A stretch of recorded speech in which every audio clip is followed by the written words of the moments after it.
know I hit the wrong button. How cool is that? These are the things that happen here on this show. We got a guest today, and it is Wes Plays Music.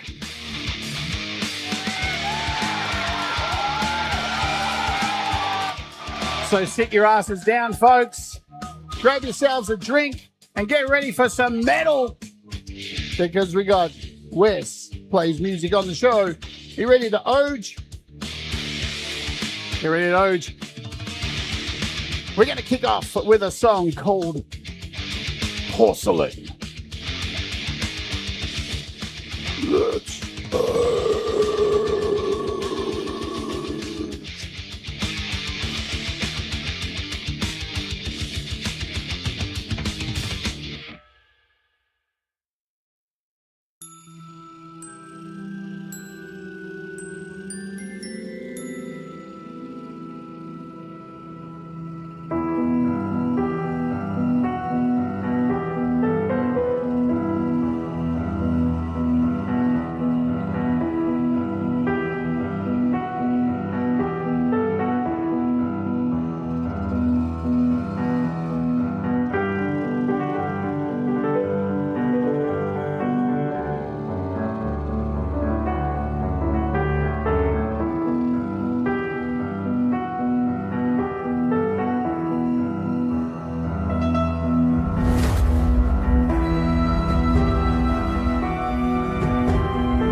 hello. Welcome to the show. Wonderful false start by me today, screwing everything up, hitting the wrong buttons. But that's what she said. Hello, you're doing well out there. We got an awesome artist today, and that was Porcelain by Wes Plays Music. For some reason, I always call him Wes Plays Guitar because that's what he does. Awesome, right? What a great intro to today's show. It reminded me of being at my first Metallica concert, actually, that beginning there. Now, I'll say hello to you all as we get into the show. We normally do it about 30 minutes in, so thank you for being here. But I do quickly want to thank Satan, because I said it was from him. I can't even find the super chat. But thank you, Satan. I know you're out there watching. Thank you for the super chat, a.k.a. The Art of Floundering. Now, I first came across this dude, I think it was before he was on Frank's show, and I came across him playing guitar. And I'll tell you what I didn't think when I saw him playing. I didn't think he was AI. That's what I didn't think. Now, for some reason, there's some fuckheads who I see in his chat always writing, "Are you AI?" Because I see this dude, right, playing guitar, and my Lord, I'm telling you, before I bring him on, one time I was watching him playing one of the most technical riffs I've seen in ages, and at the same time, I'm pretty sure he was talking to his wife at the same time and ordering dinner, and I was just like, what the fuck is going on here? And he's just like, no, playing the most technical riff. This dude is prolific, is an amazing musician, and it's so cool to have him on. So without further ado, and we're playing music today from his website, which will be posted. It is wesplaysmusic.com. So let's get him on and let's have a chat about, if you don't like metal today, you probably want to go somewhere else, because that's going to be two old metalheads talking shit about metal for a while, right? All right, let's get him on here. Ladies and gentlemen, tables and chairs, pull down your undies and show us your hairs. It is indeed Wes Plays Music. Welcome to the show. Hello. Hello. What are we doing here today? Welcome. It's been a long time overdue. Because I saw you do an interview on Terzo's show, and I'm always sitting there salivating when I watch someone go on Terzo's show, because I'm like going, I can't wait to have them on my show where I don't have to interrupt them every 10 minutes with, and here's the next song released during the week. Love you, Frank, but welcome. You doing well? I'm doing all right. My anxiety's through the roof because, talking to people is, yeah, sometimes, but it's all good. Suck. People suck, mate. Yeah. People do suck. Some people. Is that something you deal with on a daily basis? Oh, forever, since I was like 5 years old. So it's, I have night terrors, and they're relentless and they never stop. And it's been, 45 years of that. And the stepfather didn't help. So I just have anxiety walking out the door. But it's like not afraid of anything. Don't give a fuck what people think. Yeah. But at the same time, I throw up to go get groceries at Walmart. So, it's like, I don't know. Somebody said it was like, oh, it could be PTSD. Well, I don't know, but it's relentless. But I dated somebody with night terrors for a while, and it was terrifying for me. I could only imagine. Yeah, they're not fun. Yeah, I could only imagine what it was like for them. Just like, there's been times that, like, you can ask my wife. I wake up and soaking wet. I grab my phone. I'm taking pictures of the corners of the room because I'm like, did something follow me out? Because it's that real that you think that you're in a different place and you come out and it came with you. Yeah. So it's because I have a lot of dark thoughts, and sometimes it correlates with that, and I'm just like, is it coming with me? So you gotta try to I don't know, subdue it somehow. Well, maybe if you had to listen to the PMRC back in the you would have been listening to metal, and you would be a lot more of a normal person. It's probably the metal.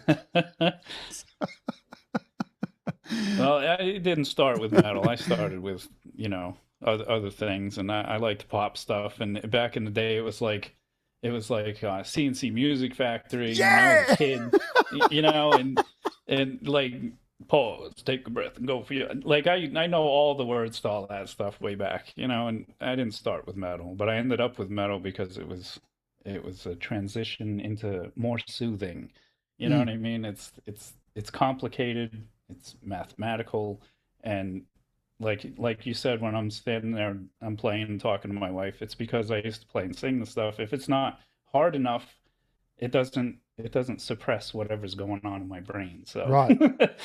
I hear you about, like, I get that whole idea of, like, it's not it's not, that you're worried about yourself. I mean, I don't drive anymore because I get anxiety of other people. I'm a really competent driver, but the last few times I drove, my whole headspace got to this panic of other people are so fucking shit on the road. I'm going to die at somebody else's hands. And that's why I don't drive anymore. My anxiety over other people's fucking idiocracy. Yeah, with me, it's for no reason. Like Right. there's literally nothing bothering me. We're gonna go to Walmart and get Subway at the Walmart or whatever and get some milk. I can't even go. Kelly goes to the store now. I don't go shopping anymore because, I just it's overwhelming for nothing. You know what I mean? And getting excited about stuff, I'm not allowed to do that either. It's like I get excited, I gotta throw up. It's like I have to be calm, cool, and collective and just suppress everything. Right. And if I don't, because we played in other bands I've been in, we played in front of thousands and thousands of people. Being in front of those people doesn't bother me, not one bit. True. But it's oh, I got to go outside, so I'm gonna throw up. It's terrible. It Yeah. sucks. Well, hey, look, I lived in America for a period of time, and going to Walmart was a terrifying experience for me. Also, a little bit different. Yeah, The day I was it's gotten there, I worse. was at one Walmart. I'll never forget this. And there was a guy in the toy section, and I was, walking somewhere else. Went past the toy section, and he was standing there with a 5-year-old kid with an automatic gun, like fucking rifle hanging off his shoulder. And I'm just like. Man, I have anxiety now. Why? Why, Right. dude? What are we doing here? Trust me, I have no problems with guns and rights to have them. I fired lots of them when I was in America. I had a blast doing it. But why in a Yeah. fucking Walmart? I had no idea what was happening. So that's all cool. It's the because you can, I guess, yeah. I don't know. I Weird. mean, I have my share of pews, but I don't go advertising that I'm carrying them around. I don't know. I'm in the Barbie section with my fucking daughter with a gun over. It just Yeah, I don't think we need to worry about. It's all right. Barbie's safe. She doesn't even have a real moot. It's Yeah, I okay. don't think they're gonna jump off the shelf like what is it? What is that? Soldiers, small soldiers Is or it? something? That little cartoon or Yeah, whatever, yeah. where they all jump off and they're shooting stuff and You're safe, buddy. You're safe. All right. yeah, Let's get some questions done. Hello to everybody here. I will call you out soon. First question I ask everybody: what does music mean to you, Wes? peace. It's plain and simple. It's Ooh. peace. And It's go. That's it. That's it. There's no like it's just when I was younger, I liked to record things, and I used to have my grandmother had a little tape recorder, and my uncle had one, so I used to borrow his, and I would record Transformers because I liked the sound of what was going on, and then I would make my own show. I would dub it onto the other one, play it back onto the other one, and I would just cut it up and make my own little version of the show. But it's the sounds, and then I got like the crappiest little Casio, or I think it was Casio or Yamaha. I don't remember. It was like the crappiest keyboard. Uh, I don't remember how old I was, but hitting one note was like that's all it took, and I was like, "What's this?" And ever since then, it's not like I don't try to be amazing on guitar. I'm not trying to be like, going all crazy. I could play one chord for like an hour. It would bore the shit out of you guys, but I could play one chord for an hour and just listen to it resonate. And that's it. Sometimes when I tune my guitar, I put my chin on it because it vibrates through my head and I can hear it better than I can with my ears. So it's the peacefulness of it. And making music is just it puts all the I don't know how to describe that. It puts everything in a pocket and I Mm-hmm. don't have to look at it and it stays there. So the more I play, the more it goes away. I like it. That's why some of my streams end up being, hours and hours and hours. And because even if I wasn't streaming, I would literally sit here for 8 hours and play and play and play because it makes it all go away. So It's kind of weird, but No. that's what I do. There is, that's the thing, right? But I asked this question for what, over 210 episodes, right? Over 6 years, and everybody has a different answer. And the thing is, none of them are wrong. Right? There is no Yeah. wrong answer to that Yeah. question. Everybody's got their reason. Exactly. It's a beautiful thing. No, and I kind of get that watching you now. It makes sense because I see you play on your live streams, and you do seem very peaceful. And I think being in metal for such a long time myself, it's always been a very you go to a pub and play a gig, and everyone's all and you're like, yeah, all right, fucking. But it's peaceful though. Yeah, It's still like people listen to the screaming and whatever, because I do a lot of screaming vocals too, and my voice is not what it used to be right now, but the screaming and it's a release. It's just expressing, because everybody has demons. Mine's locked up in a cage. I have to keep it suppressed, and music helps me do that. Otherwise, I'd probably be a bad person. And that's the rage and all that. Like my music, when you listen to metal stuff, that's not anger. That's not hatred. It's not rage. That's a release. It's peace. When I play mellow stuff, that's where all the sadness is. That's where all the hatred lies. If I'm playing mellow things for no reason at all, I'm not okay. So, if I'm playing metal and I'm screaming and I'm not angry, and it has nothing to do with angels and devils and whatever people think, because I don't believe in any of that stuff. So I'm like, I'm not an atheist, but there's more to existence than one side is the other and the other. You got the red and the blue in politics. You got the angels and devils. There's other stuff. There's more than that. There's a whole lot of shit in the middle we're missing, man. It's not black and white. There's a whole bunch of gray. Yeah.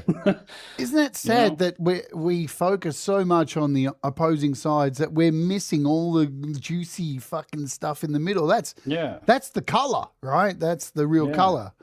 You just stay off. You stay off the sides, man. You can go around them.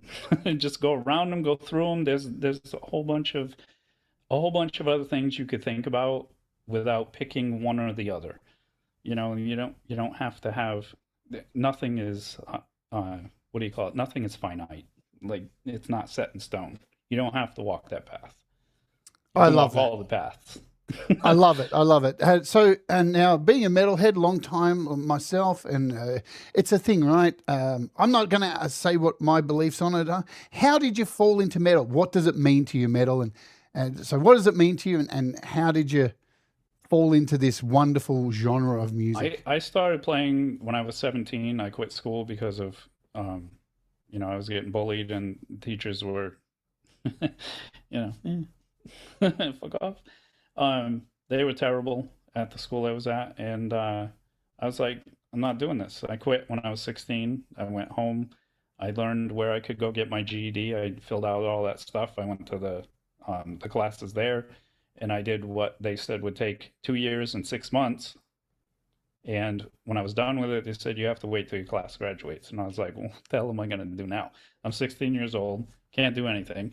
So right around when I was turning 17, I got a crappy ass guitar, and I was like, I'm gonna try to do this. And my stepfather did let me use his acoustic. I did try taking classes, or taking guitar class or music class in high school, but the people there were terrible. Everybody wanted to play Metallica, and if you didn't play already, you sucked. And even back then, we got to do Master of Puppets on the acoustic. Like, it never ends. All the way back then, we're on an acoustic. Let's play one by Metallica. Bro, it's an acoustic. Like, relax. Yeah. Like, I didn't even know how to play at that point. So I did have a little bit, but when I got my first guitar, it was a crappy. It was like a Strat ripoff, Fender ripoff, and it was like baby blue and ugly and a big old white pickguard. But the notes that come out of it, even though, I sucked, but I could hear things that I couldn't do. And to this day, I still hear things that I can't do. When I try, I'm getting better at it, but it was magic. And I played in my stepfather's band. We played classic rock and country for a long time. And I was like, okay, this is getting kind of It's the same over and over again. You can only take so much Alan Jackson, and I was just like, I can't do this anymore. And then these kids moved to Connecticut. I lived in Connecticut all my life until 2021 or 2019. We moved down here, and these kids moved from Seattle, Washington, and they were like, "You gotta listen to this," because they saw I was just playing doofy stuff. I was playing like Four Non Blondes and whatever, Bush. So they're like, "You gotta listen to this stuff," and they showed me Nirvana, and I was like, "Whoa, what is this?" And I just went off. I was like, I gotta learn. I learned all of it. I was like, all of the B-side stuff, the stuff that was just noise. I was like, how's he making this noise? You know? So my parents hated me. It is what it is. But that's also how I learned how to play and sing better too, because I was playing stuff that was like notes instead of just strumming chords and going la la la la la to chords. It was I mean, for me, I'm not going to say it was complex, but it was complex. Playing and singing the stuff was a little rough, and then I realized that some of the stuff he was actually just playing the chords to, and the bass was doing the runs, and I'm like, oh, I'm playing all of these notes and singing to it, and I didn't have to. Yeah, right. So, yeah, and then I went from there to Green Day and a bunch of other stuff, and whatever was cool at the time, and Bush, Glycerine you played the other day. That was one of my favorite tracks to do by them. First album, And great album, man. Because it's nothing but a guitar and him. Yeah. Yeah, it was great. The Offspring, all that stuff was cool. And then I heard Obituary, and I heard Obituary and Max Cavalera's first band there, Sepultura. Yeah, Sepultura. And sometimes the names elude me, but Sepultura and Obituary, and I was like, what in the shit is this? and the dude, like, Obituary was just, to me, it was like, I was like one of the people in my chat, this is fucking noise. Like, what is this? Right. But listen to that chugga chugga and shred. And I'm like, what is that? And then I heard, Sepultura, and I was like, this is something. And I started trying to play that stuff, and I couldn't, I didn't get really into Metallica like all the people that I was going to school with back in the day, but I like, and Justice for All was my favorite album from Metallica, but I didn't really care to learn all the crazy solos and stuff. I just like brutal rhythm and just chug chug, and how it works with the kick drum and the bass, and you just get a slam, and it's like it just hits your eardrums. And the more complex you make it, the less I can think about other things. So, it just escalated from there. And I sucked at first. I mean, I liked Korn and other things, and, Stained when they first came out. But it was like, as I was progressing, I was like, can I make something harder than what I made last time? And that's always been my thing, is I haven't played covers in over 20 years now. And can I make something heavier than I did last time? They don't always turn out that way. I have some tracks that are just like, this is, it's got a couple of chords and it's not anything crazy. But then there are some tracks that are like, it's got like 19 different riffs in it. And I'm like, how do we staple all this together in one song? And then it went into, how complex can I make them and still play and sing in my own band? And now I got to the point where anything I play on my stream, I could probably scream something over it or sing some of the melodies. And it's like, it's second nature now. It's become like, it's just, I don't even know how to put that. Like, I play without thinking so I can talk and do whatever. Yeah. I mean, there are some riffs that you got to talk in time. Otherwise, you're going to get lost, because some of them are, I have riffs that are in 5/4, and I don't even, my track called 7/8/9 is just ridiculous. The count is literally 7 before it recycles, then 8, but it's 7 and 8 together, and then it goes back to 1. So, it's a mess of stuff. But most of my stuff has lyrics and vocals, but I gave up on sharing it because it didn't go anywhere. It's been it's been a desolate wasteland of tumbleweeds. Hey, the music So industry is tough, and metal is a tough thing to break through it in. You know, is. it's It weird. is. We've chosen the hardest style to break through, but Yeah. it's kind of like you don't go out there like you said. You start listening to Nirvana, you pick up this stuff. You don't go out and physically go, I'm just going to play this style of music. It finds you, right? Yeah. And then Yeah. for me, it was like sitting outside of school. I was already kind of into Poison. I'd been Alice Cooper and stuff. And then somebody put headphones on. And it was Raining Blood, and I just was like, "What the fuck is this?" And then Yeah. weeks later, it's Sodom, it's Creator, and then a year later, it's Obituary. You know, it's out of control. Yeah. 5 years later, I'm listening to black Slayer metal I bands. never got into because it was too. How do I put that and be nice about it? It was too yelly. He's like yelling. You know, I don't really like the music is good and I mean they're an awesome band. Don't get me wrong. It's just that it's not really what I'm looking for to listen to. You know what I mean? Wow. Hey, It, there's no right or wrong, is there? Like you like what you like, and yeah. you can't. It's just preference. I mean, it's all preference. I mean, there's people that come on my channel and they're just like, "This is noise," and they leave, and I'm like, "All right, cool." And I'm like, "But if you hold on 1 minute, I play something that's not." And there's some people that stayed around. There was a guy. He's almost like 80 years old or something. I can't remember his screen name now, of course, 'cause I'm talking about him. But he was like, "I'm gonna sub and I'm gonna stick around. I'm gonna come back because I played Unicorn, which I play after every metal stream." And he's like, "Wow, this is really good. I'm gonna stick around." And I'm like, "Well, I got a little something for everybody." Mate, I got friends who listen to Skyclad, and I, for the life of me, still can't understand why you would listen to pirate metal. I don't get it. Like, they're on a pirate ship. I don't get it. But hey, have at it, man. If you like pirate metal, you Yeah. like pirate metal, whatever. Well, that groove that I have some tracks that people they say, "Oh, it's pirate."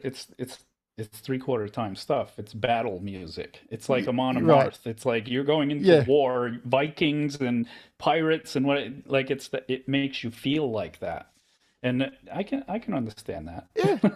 You If they know? want to hold a sword and be in, I think it's Yeah, more for you know? Skyclad. It's just the whole image that makes me laugh of them with Yeah, yeah. swashbuckling. I'm like, man, swashbuckling and metal. It's such a funny Maybe thing. that's a little, yeah, that might be a little much, but Yeah, but hey, if it works for you, it's all good, right? yeah, exactly, I think exactly. I think as a metalhead, I used to like shit on a lot of music that wasn't metal, and as you grow older, you kind of go, why does it really affect me? I don't give a shit if somebody likes Britney Spears. Yeah, It really, and she doesn't affect me, right? She just doesn't yeah. affect me, so I don't care anymore.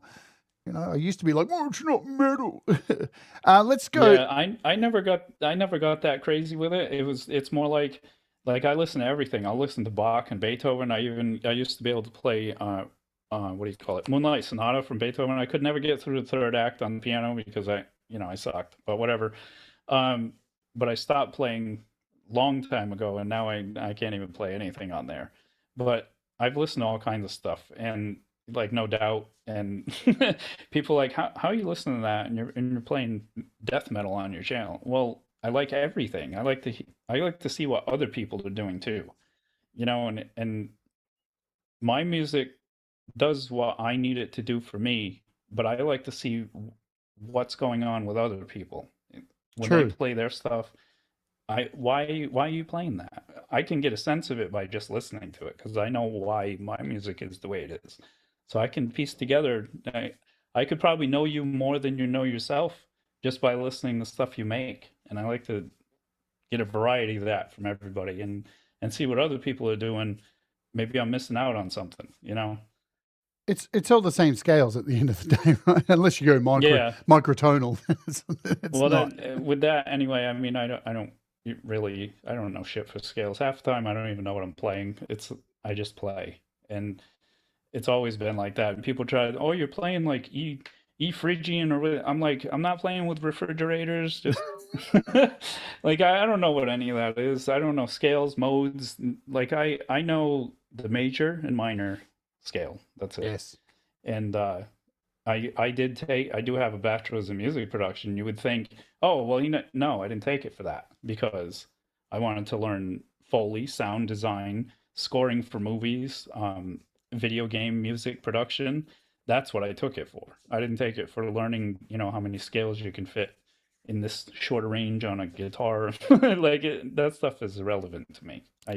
Absolutely. Let's play a song. Like even watching your show and the other shows when you guys are talking, like Leela, you guys are all talking like what key you're in and scales, and I'm like, I don't even know what the fuck you're talking about. Dude, I don't give a shit I either. know what G is and stuff, but I'm like, you're playing in the scale and you know what all the notes are in it. And I'm like, I don't know any of that. You bring that up. I could figure it out, but I've had to figure it out to do this show. Like before then, like 6 years ago, I wouldn't be sitting here fucking talking about scales. I just wrote music for music, right? That's how I always worked as well. But then all of a sudden you got like, oh, I'm doing a synth app. It's got scales and oh shit, I guess I better like try and understand something. I guess it all comes down to how well you can bullshit at the end of the day, right? Yeah, I mean, I can see how it would help, and if you know what key you're playing in, you know what scales you can fit in that. But with me, like if anybody's watched my production on there, like when I'm making a bass track with the MIDI bass thing I have, I literally delete all of the keys because it's irrelevant to me. It's like I can hear this. Does it sound good? That's all I need. And timing, like I have complex rhythmic patterns, but they're not like I don't think about, oh, this is 4/4, that's 6/4. It's like I have a riff and it goes da da da da da da da da da da da, and I need the drums to go da da da da da da da da da da, and that's it. You know what I mean? And the bass follows somewhat what I'm playing, not exactly, because sometimes too many notes on the bass is mud. We don't want mud, but figuring it out like that is part of the fun, and it's more distraction for me. So, and I need that. Let's play a track. This is Drifting Away. Yes. Are you ready, folks? Let's go.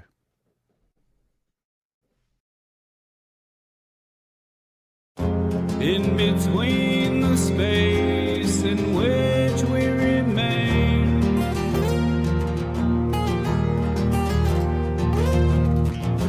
lost between the lines and filled with pain. I'm falling down again, I'm drifting away, I've lost the will, so close to fade, I'm fading away, I've lost it all, how low I remain, looking through the eyes, haunted soul.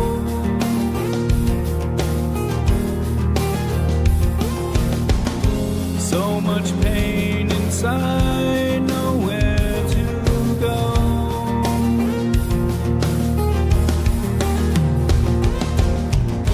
Losing all hope, feeling betrayed.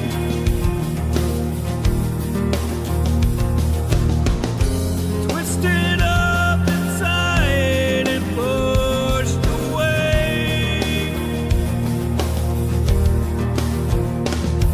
I'm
Beautiful stuff.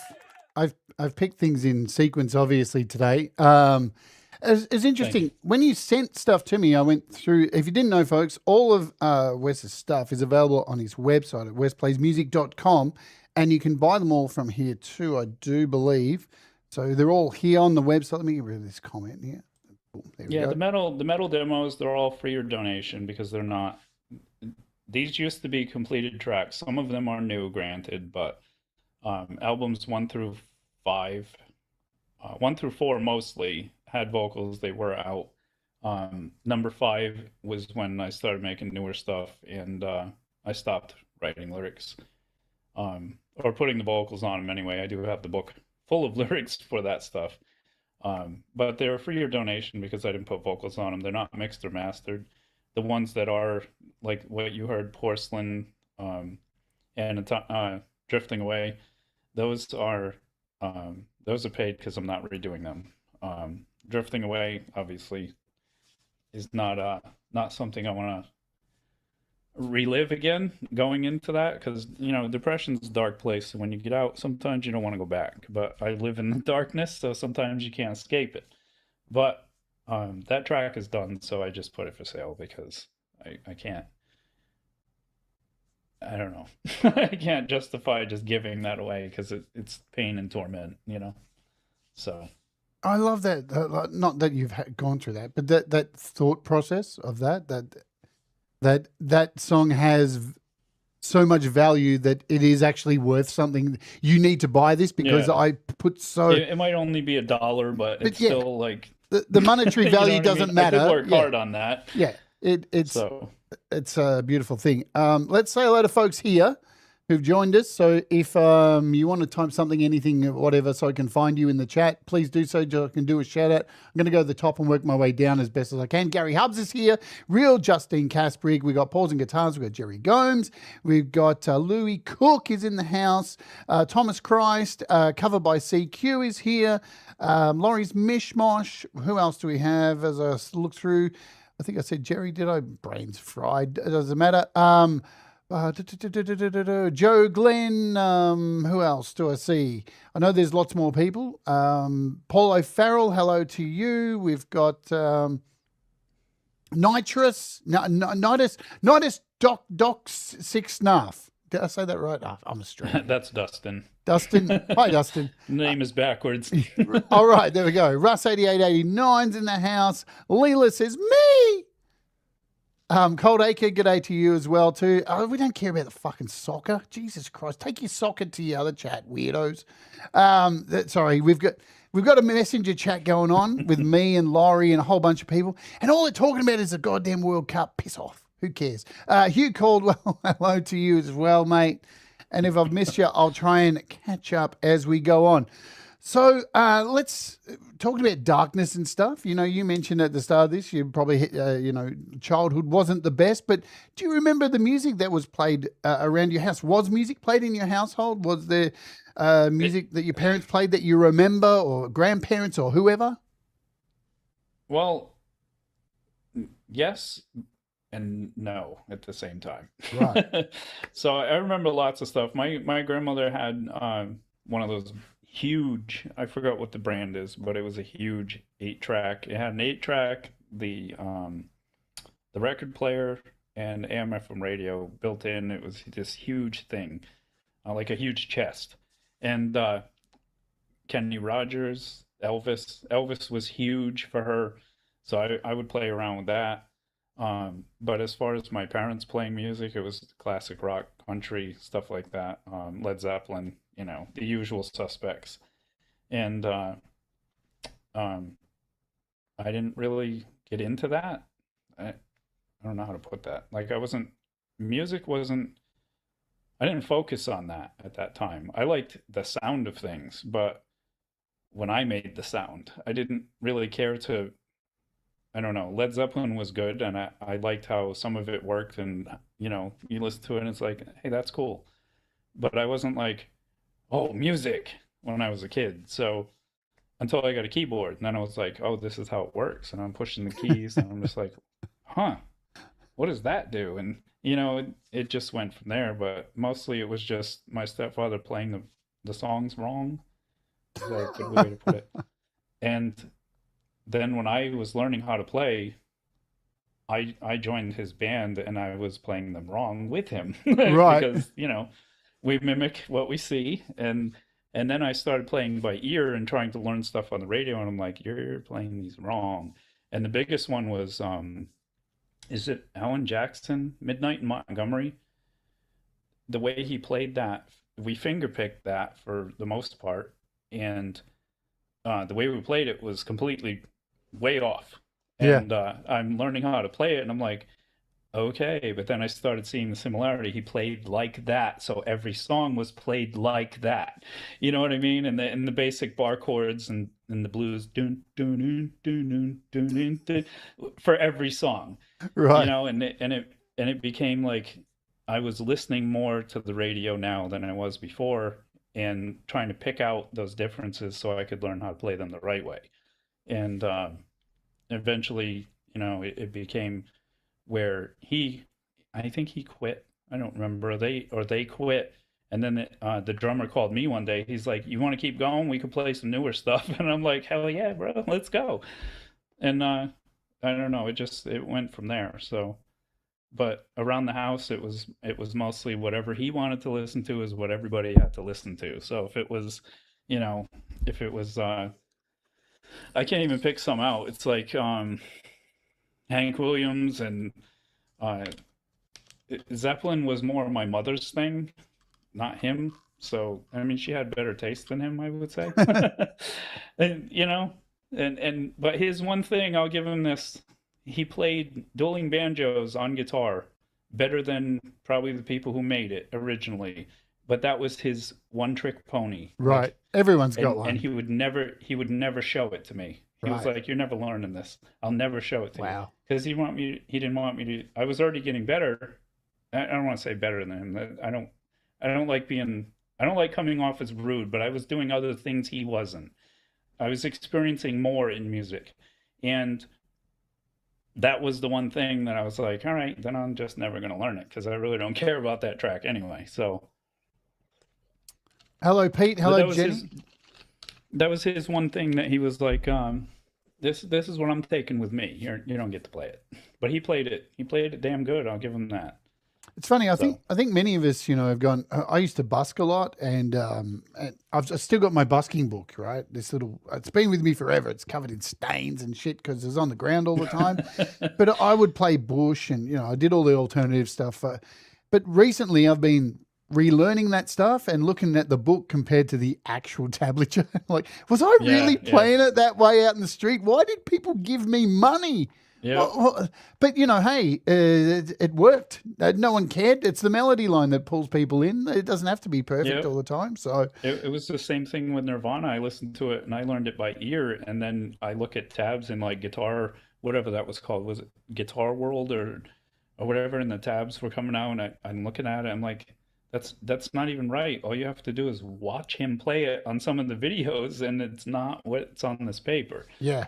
So yeah, And back in the day too, when I was busking, to get sheet music, you'd have to go to a fucking music store and buy a book. And I remember I actually bought the yeah. Justice for All book, and man, that's got to go down in history as the single most Yeah, wrong book ever made. I had it too. It's And I so agree wrong. 100%. It is so bad. It was so bad. So bad. Yep. Yeah, I had the one probably you're talking about. It Yeah. was thin, but it was the entire Yeah. Injustice for All. Yeah, and Yeah. I remember going, "How can they release this? Like, it's fucking terrible. It doesn't make sense." Like, Yeah. But people are obsessed with the Master of Puppets thing, and they like, yeah, I played it back in the day. I could play a lot faster. And I had to work on that for a very long time to be able to play it. And now I'm just like, I don't want to. It's too fast. Like, I don't want to have arthritis or carpal tunnel rather. And, and James Hetfield is, one of a kind with that. But my thing was Injustice for All. I learned all of those tracks. I didn't do some of the crazy solos when they get a little too much, because I'm not into the soloing, but the rhythmic parts and Dyer's Eve is one of my favorite songs. Dear mother, dear father, what is this hell you have put me through? It kind of fit. So It's a great album. I still, it is. it's It still is. one of my favorites. I like it more than Master of Puppets. It is what it is. People get upset about that, but whatever. It was so angry, man. Same here. It was so fucking angry. I remember the first time I put on it, I had it on vinyl, put it on, it was just like, Jesus, what happened, man? Because they're angry this time. They are really angry. Yeah. So angry they removed all the bass. So that's cool. Yeah. Yeah. I didn't notice it as much when I was young because it was on vinyl. Like nothing. There's no bass on vinyl, right? It's in there, but it's it was always mastered different because that's what mastering It's a is shame for. because that's literally the only album I own of other people's music. I have one disc sitting somewhere on my shelf. It's in just the sprawl. I don't even have the case. And the rest, I have a few others, but they're like them. When man meets his maker, they're people I met on Twitch.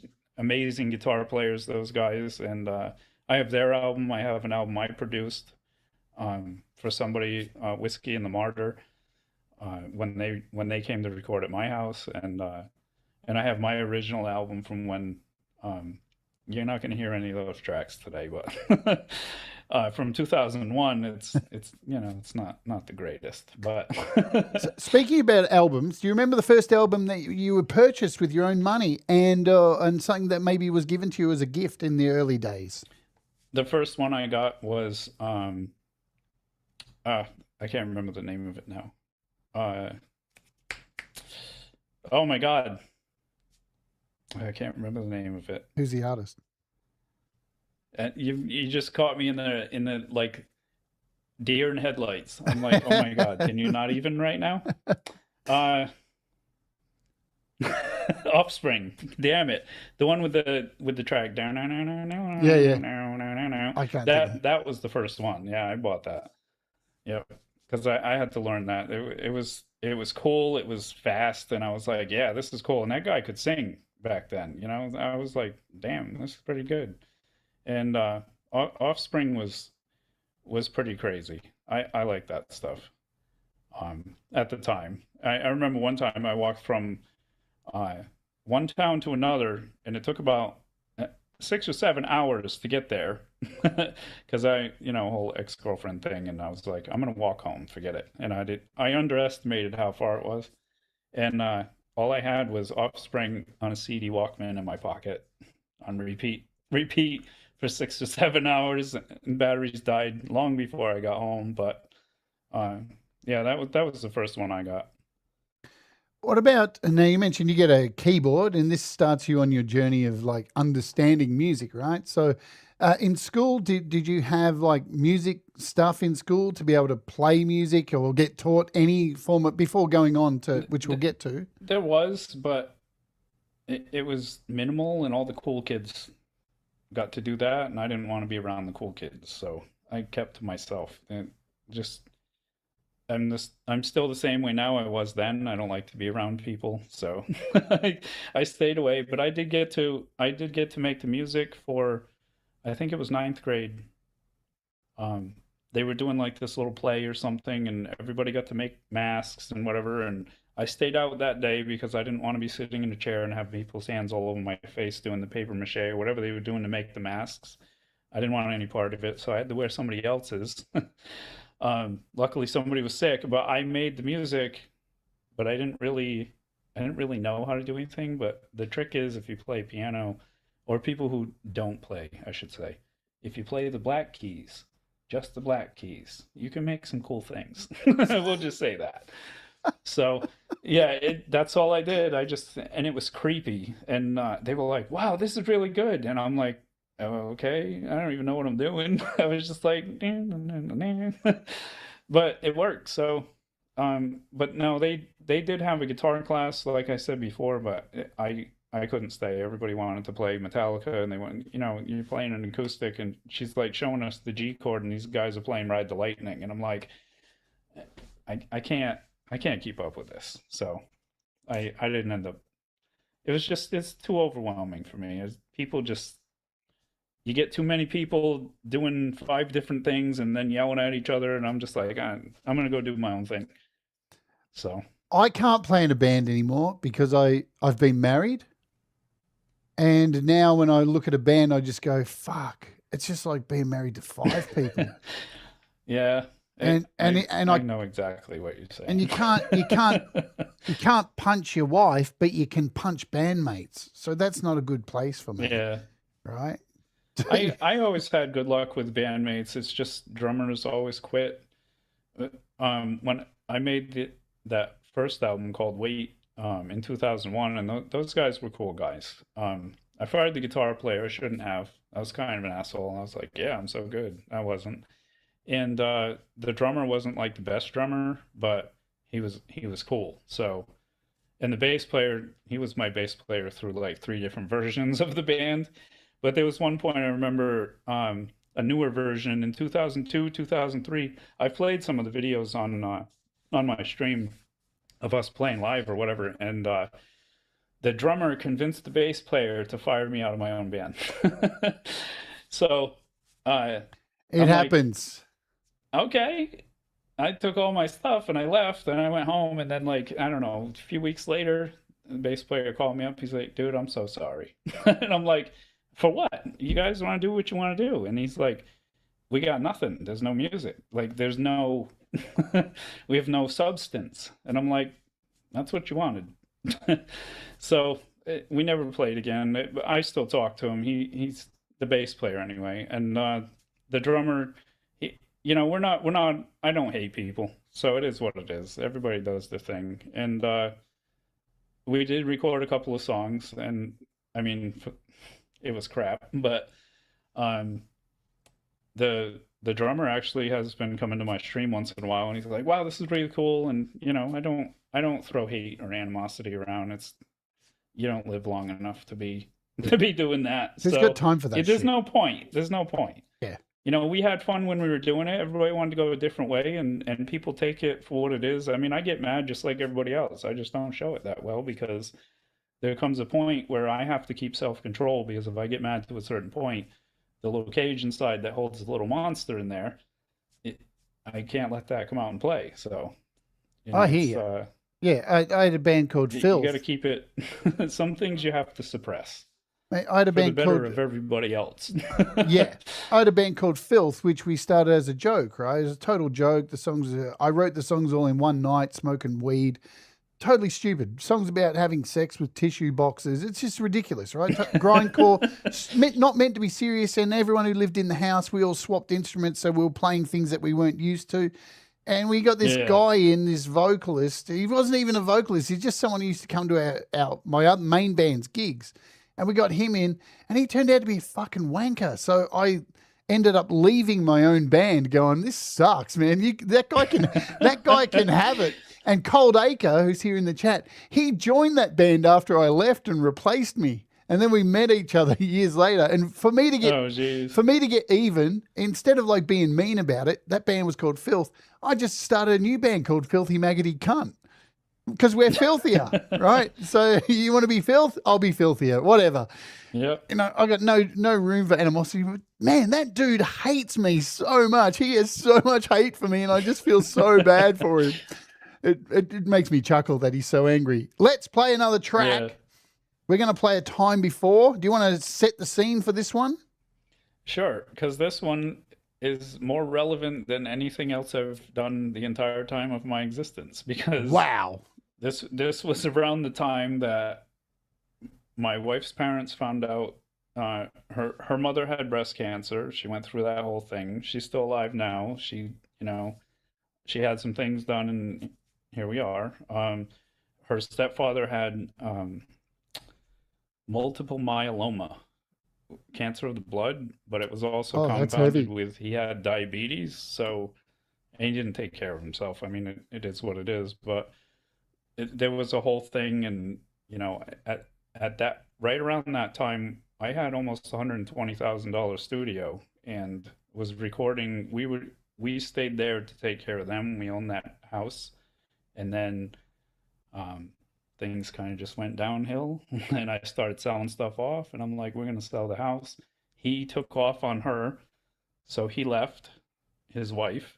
Her stepfather left, and then she decided to move down south, and we're there like, okay, well, we're gonna sell the house and leave, and it just, it's a whole mess of stuff. But I sold almost my entire studio, and I was in no condition for anything. I was like, debating on the being unalived, we'll say, to put it nicely. Oh, mate. So, it happens, and Yeah. you can go down a dark road, and that dark road can lead you where you don't want to be. So, and that I literally wrote that track that night, and I had half a bottle of whiskey in me. Whiskey's no good. Don't do that. Kids, don't do whiskey. I still drink it once in a while, I ain't gonna lie, but I was really in the bottle, and I was like, I'm just playing my acoustic, and I'm like, I got something here. Well, it was more like, I got something here. And I was like, all right, I'm gonna do this. I turned all my stuff on, what I had left on my desk, because I always keep enough to play. I started recording the track. I had my electric, the Elisa Strike Pro kit, and it runs into my Superior drummer I still have. And I played everything on that, the bass. I put the vocals on it. By the time the vocals came, I'm lucky I could even sing, but I got up the next day. I can't recreate that track. I've tried to redo it because I want to redo the vocals because they're kind of, not so happy. But it's a good track. And I was like, I've been trying to redo it, and I'm just like, I can't. It's got to stay the way it is because I can't replicate whatever I did. It was just magic that night. Leave it alone. So it's a very dark place, that one. Let's hear it. Let's urge.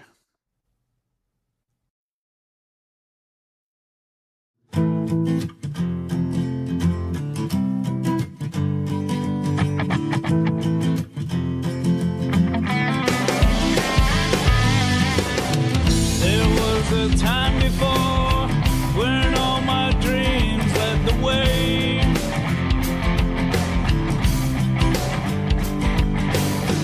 And now that time is gone, and I struggle every day.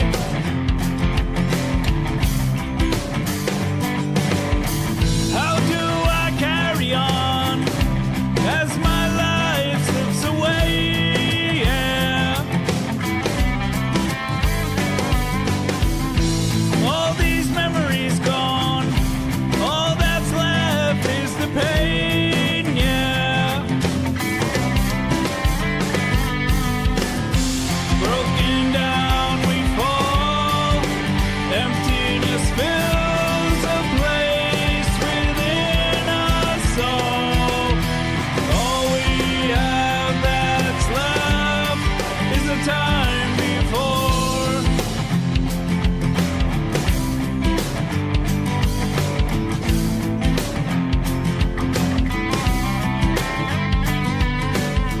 Life is an hourglass, and my sand is running thin.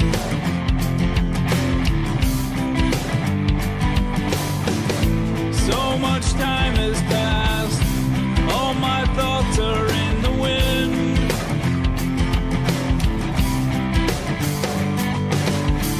I didn't ask for this, I didn't choose to begin, no.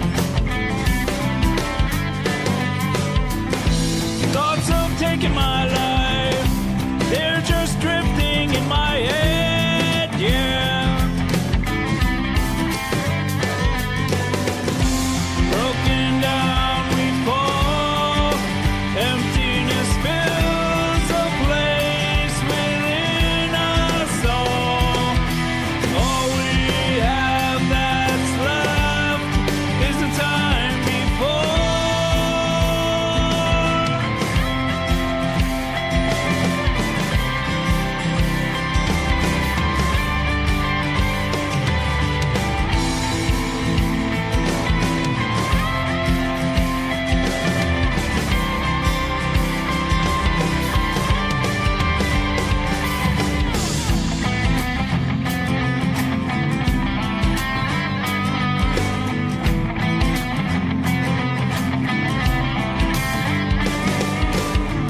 And now I leave you all with my song.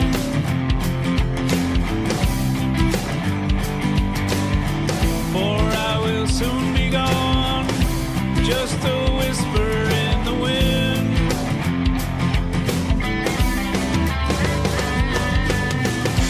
Broken down we fall, emptiness fills a place within us all. All we have that's left is the time before, a time before, a time before, a time before, a time before.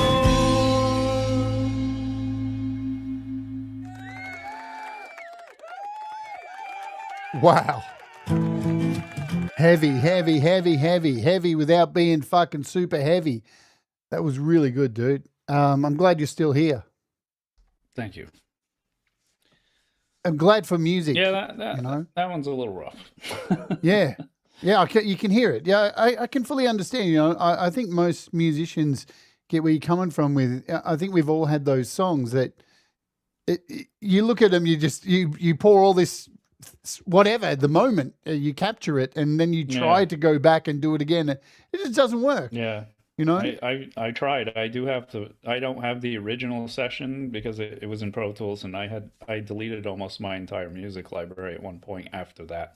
Wow. And but I have redone some of it, but I can't, like, the how do I put that? The realism and honesty of it, I can't replicate. So I'm leaving it alone because I can't bring that back. You know what I mean? It was a moment and I captured it, and I'm lucky I did, you know, and that's the way it's going to stay. That's recording music to me. I think that's one of the main peeves I have with AI generative music. I understand people like want to be musicians and they have this tool to do it and all that jazz, and it's great that they can do that, right? But they'll never understand that, right? It's not just, I think what they don't understand is it's not just creating a song. It's what it does to you internally, how it changes you, where you were at when it happened, where your mindset was at. There's so many factors that go into a song. And sometimes a song just happens with none of that, right? But that's what they're missing. They're missing out on that. And it's not even that it's like AI has no feelings and doesn't understand real. It's the person making it. It's the experience that goes on. It's why people connect with music, because they go through the same shit, right? I've heard some that are generated and they're like some sad songs that people have made with AI, and I listen to it and I'm like, that's a really, really good sounding song. Yes. Like the structure of it. Absolutely. I wish I could make something like that, but then at the same time, it ain't fucking real. Exactly. So there's no connection. I'm just like, wow, that melody is fantastic. Why couldn't I think of that? Well, I can. I just haven't yet. But you know, it takes it away. It's soulless. I can't even. I don't even know how to describe that. It's soulless. But that's the thing. And with art too, there's people like Oji-san that sit on it, like that guy is amazing with painting and just slinging the paint, as he calls it. And some of the stuff he makes, like, it resembles some stuff that I see since I was 5 in my night terrors. I'm like, wow, this is like some trippy stuff right here. And he does that like effortlessly. But then you got people that are making similar things with AI, and it's like everybody's gravitating to that, but they're not watching the process of it. You know, it's soulless stuff. Oji's pouring his entire essence into a what do you call it? A painting, and like that, it has life. Like he did my logo. He wanted to do it different, but he did one of them. Nice. And I I can see it. I'm looking at it. I can see the layers. I can see how many times he painted over a couple of things here and there. You know, and there's life in that. And Allie too. Allie Patches. This was one of them I bought from her. And there's life in these pictures. It's not, you know, somebody didn't just sit there and go, "Oh, look, I made a painting."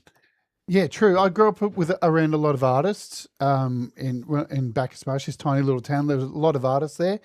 And I was very impatient as a kid, and I would always go into his little art room, one of them, Christian. I've had him on the show and interviewed him. And I'd always be like, when are you going to finish this? When are you going to finish?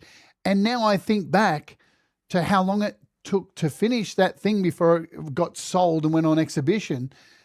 Yeah. I missed all the beauty of it, of the layers of it growing. And each time I went there going, oh, look at this bit's been added. I was so impatient and didn't understand. And now I'm able to look back and go, fuck, I actually was learning something then, because I'm doing that now with music, right? I just wasn't conscious of it because it is, and you know, you say about AI being soulless, but it was at some point because it was stolen by somebody who did fucking probably sit there and go, man, my heart's so broken and I'm fucking so broken. And now that song is being replicated over and over and over again by a generative text. It's exactly. So it's, it kind of gets ruined along the way, you know. What was your first band name? It was my stepfather's band, the Crazy River Band. The Crazy River Band. The Nice. Crazy River Band. And it was the Crazy River Band because it had to be the Crazy River Band. Yeah. And I didn't have a choice in that. And I think I still have the picture somewhere. I don't know. I might have thrown it away because he's in it. But we stood there with the guitar necks. Like, was I on the right? Yeah, I was on the left side, and I had my guitar this way, so my guitar was facing the wall. And because we had our guitars crossed, we thought we were so cool. And I'm like 17, and with a bunch of old guys, and I'm like, I look back on it, I'm like, this is so stupid. What about your band? What about my band was The Odds of Even, and every rendition of it has been The Odds of Even. The Odds of Even. Yep. It's ODDZOFEVEN, but it's The Odds of Even. Of course. Yeah. Because there can only be one. It's like the real Justine Kasprick. Yeah. So it was called The Odds of Even because, you know, being the outcast of the even, you know, society. So the odd one out, we'll say. And, but we also did our sets.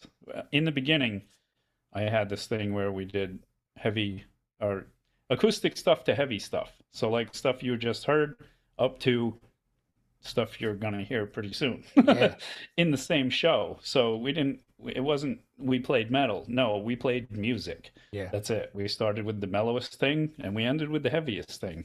They weren't always great, but that was our little niche. So you mentioned, and you know, I think anybody who doesn't realize this is probably a bit daft, but clearly you've played a lot and performed a lot and you know, done and toured. Has there been any highlights from, you know, and I don't know, being on the road is grinding, man, and with other people. Are there any experiences from that that you can recall that are highlights or lowlights, and why you're not doing it anymore? So all the time I have ever played out, it was always local. We never went on like any big tour shows and you know, show after show after show. It was just, we go play a show, I gotta go back to work. We go play a show. You know, I lost my job because of going to play a show one time. But I would say highlights. I played in another band. It wasn't my band. I played with them basically. And if I didn't play with them, I wouldn't be as good as I am now because. As many of you may not want to hear this, if you're not playing with somebody better than you, you're not learning shit. So that's it. So playing with that, his name was Matt Christensen, and man, he could shred like there's no tomorrow. Like you guys think I'm good, like he's all up and down that neck, crazy solos, craziness, and we made like the nastiest metal, and it was fun. We got to open for so many bands. I can't even, you know, Killswitch Engage, Kitty, Life of Agony, Guar, just so many bands, and it was great. But the highlight of that entire experience was we had band practice on Monday or Wednesday and Sunday, and our band room wasn't very big, but it was decent size. We had a room in this warehouse, and we called it the warehouse. We'd have 100, 150 people in there. We'd all be drinking every band practice, Wednesday night and Sunday night. Just people everywhere. We had a fire breather in there one time when we were playing. We did shows in our band room. There was a fire breather. There were rap people in there, just everything. And 100, 150 people. We were charging at the door. We got to the point where we were wearing orange shirts because we're staff now. So yeah, that was a fun band to play in, and I did that for 5 years with them. Still working on my own stuff, but I was also doing production stuff because I wanted like recording and doing and making things and writing things for other people, or recording other people, mixing and mastering. That was my cup of tea. That was like, that's what I'm doing. The music for me was just, yeah, I play music, I make some things, but I didn't really like pushing it on my stream right now is just because I'm just having fun. I'm just playing my music. I'm not trying to go anywhere with it. I'm not trying to be something. I'm just like, I would be playing sitting here or walking around the room with my wireless for 8 hours by myself. If stream wasn't a thing, I'd still be doing it. So I was like, I have all this stuff still, some of it. And I was like, let's do it online, see what happens. And it went nowhere. 4 years I spent on YouTube. I started live streaming anyway on YouTube in 21 when we moved down here in Florida. And Tumbleweeds, the first 4 years, it took me 4 years to get to 180 subs playing the stuff that I still play for you guys right now. And I was like, okay, I suck.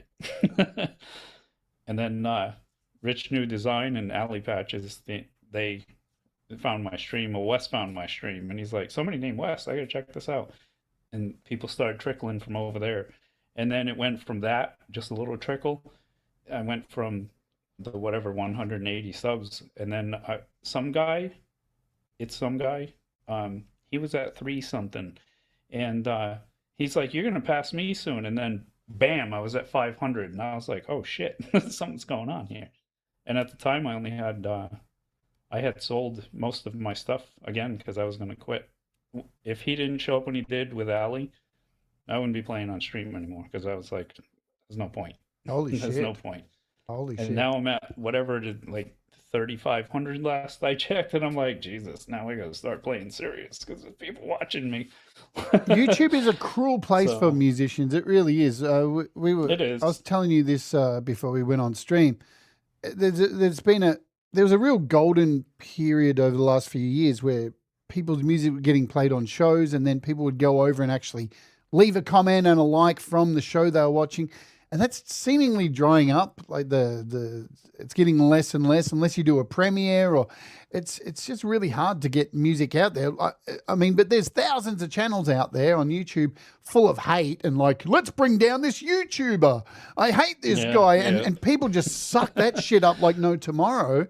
But music for even like some really big artists, right? You'll see they've got 2 million streams on Spotify, and then you go to their YouTube channel and they've got like 800 subs, and you're like, whoa, I don't understand what's going on. Why it's like that. It's very bizarre. I'll see some of the people, they have like 700,000 subs, and they go live and they got like 27 people there. Yeah. And I'm just like, how why would you even sub if you're not going to go back at least once in a while, and just to check it out? Yeah. 27 when you got 750,000. I mean, that's kind of the sub, I don't know. That's the sub game is bizarre, right? Because I think YouTube has been like brainwashed into this.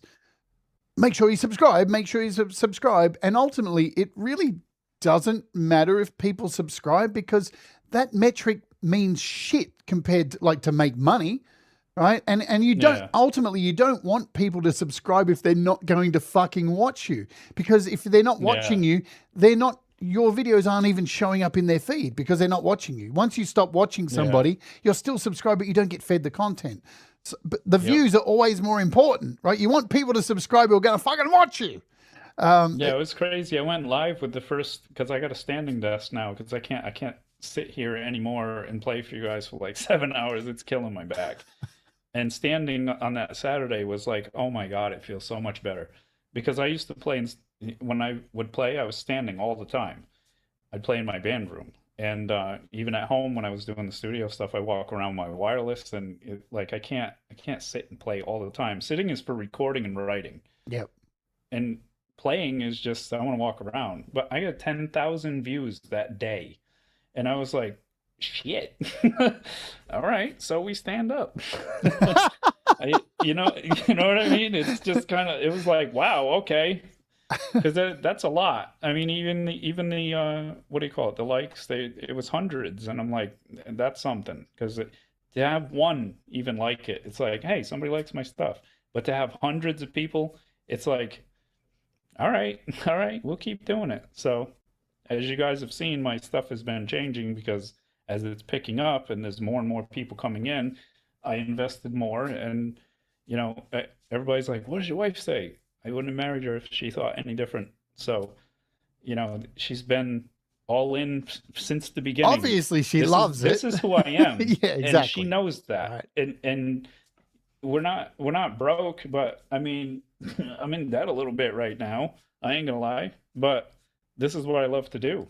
Would you not spend your fortune on something that that's it. 100%. We're only going to be here one time. It's like everybody keeps saying, do your stuff now. You might not have tomorrow. Yeah. Right? It's true. It's true. You don't need to convince me. I'm such an advocate for that. Do what makes you happy, right? Yeah. If it puts you in debt, but it's making you happy, hey, it's better than being in debt to some fucking bullshit that you fucking hate, right? Yeah. That's and one thing I'm going to throw in that, like we're not making a big deal out of this, but it just so everybody knows where we're coming from. Like, she supports me 100%, and we just found out. Well, she just told me on Friday that she has the starting symptoms of Alzheimer's. So that's going to be something that we have to deal with as time goes. So in my mind, it's, well, I got to push this, because going and working and being a machinist like I do to make money is not going to pay the kind of bills that are going to be coming. So I have to do everything that I can to, I'm not saying like, oh, I'm playing music, give me money.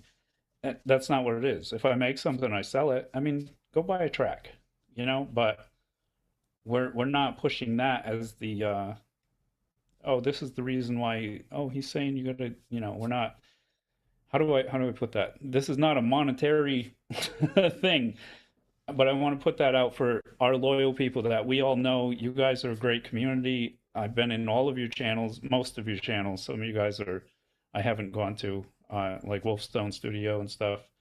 I haven't gone and checked everybody out, but you guys are a strong community, and I wanted everybody to know there first, so that way when you see things that are coming up or things are happening, you guys all know first.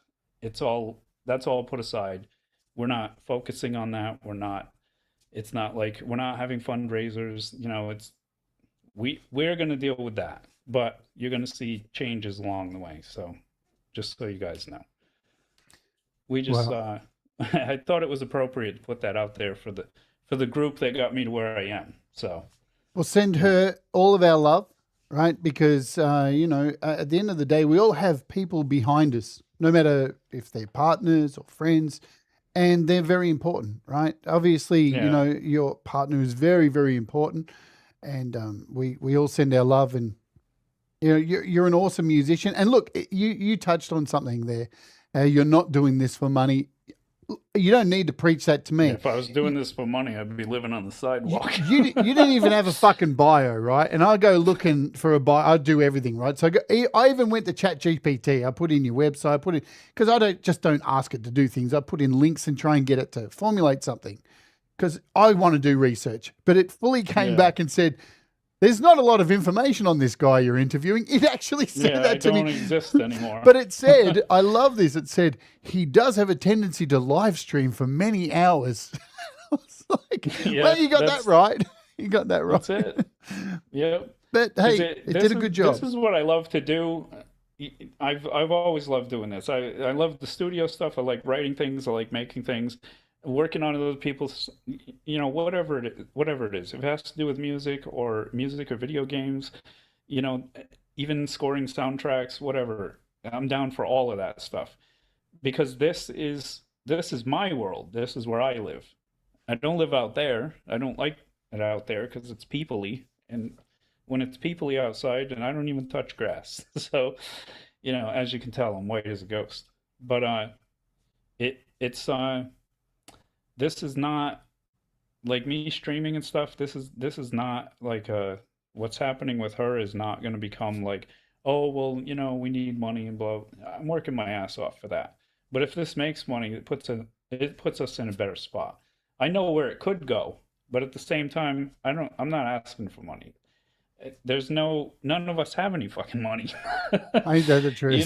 I support some of the people's channels and things like that. I don't need money. I work very hard and I make a lot of money. When I can help people, I do. Rich New Design, I sent them some gear even. At Camp Gmail, I slapped 100 in there, just to keep things going because you guys help to have my peace. You know what I mean? You guys help that. So I appreciate that. I appreciate all the stuff. Lori's little quirky shows, and they're awesome. I love that stuff. It's like, wow, they're doing some crazy stuff, and they're having fun. When she was playing with her son, I'm watching that, and I'm like, bro, and my kids don't want anything to do with music, so I'm all by myself. Like I'm literally in this room by myself. There's nobody here does music, wants anything to do with it. So when I watch you guys having fun and you screaming your ass off, singing your ass off on your shows, it's like, yeah, that's awesome shit. Thanks, man. So supporting stuff like that is, that's the best part. You are a part of us. I didn't even until Wes and Ali found me, I didn't even know there were panels. I didn't even know you guys could do this stuff. I've been on YouTube since 2006. I did demos, I did playthroughs of my stuff, I did gear reviews, and just like I had a decent channel. It wasn't anything crazy, and I did make a little bit of money, but it was more people sent me stuff to mix and master and whatever, and I made money. And then when I got my studio up and running, I was making pretty good money, but I also had a lot of gear, a lot of microphones, and it cost me a fortune, but it's what I love to do, and helping you guys, or, I helped Ali with the intro to her show, and like, that's awesome that I would even be asked. And one thing I got to miss out on, which I'm going to say it because all of our community is here. Mr. Smith was going to do something with me, and I missed that opportunity. So I am working on a cover of one of his right now. My voice is not where it used to be because it's been 15 years since I sang anything, but I am working on it. It's coming out really good. It's just the vocals are a little lacking because, I'm sure they're going to be if you don't work the muscle, you lose it. So that's so I've heard. Yeah. Hey, man, you are a part of this community. We are a bunch of quirky weirdos. It's a strange thing, right? It's a phenomenon. It's hard to explain, right? Because you look around so much of the internet and everyone's, fuck, man. Even in like simple channels I follow, there's this channel I follow, Greg's Kitchen, and he just goes out every day and buys a Hungry Jack's burger or a KFC burger and eats it and puts it on scales. But people even in his chat are like, they're all so angry at him. It's like, the dude eats a hamburger. Get the fuck over it. But we're so on that note, real quick, just a shout out to Louis out there, because he comes in, he's been like modding my channel without, I didn't even have to ask him. He came in and just started doing it. And I was like, he came in and started hanging out, and I was like, all right, I'll make him a mod, see what happens. He's been modding the channel and getting rid of riffraff. So kudos to you, Louis, man. I really appreciate that. And That's Dark right. Guardian too. He's a little hot under the britches sometimes, but but they, selflessly just coming in and helping for no reason at all. And I'm like, wow, people do this. It's pretty cool. So, it's awesome. It is. Let's play some fucking metal. This is, yes. I'm going to jump in. This is Victim Are you ready, guys? Grab your ankles. Let's do it. Victim, let's Now oge. you're gonna need to.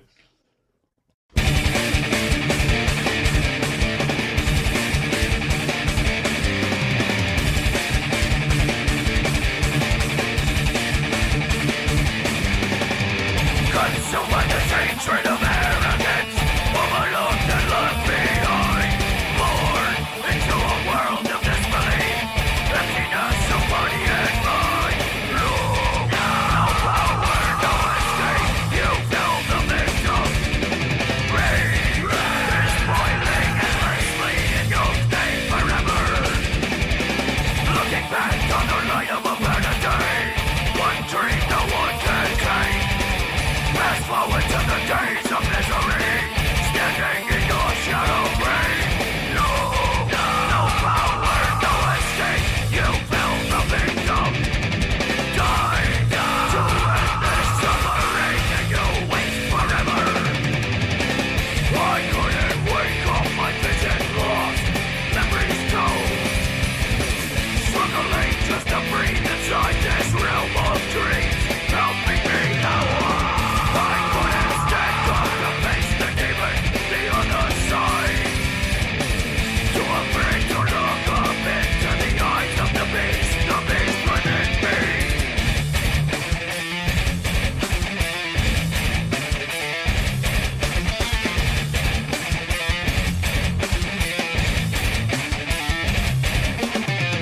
Coward, suffer, torment, falling into the empty shadow, helpless.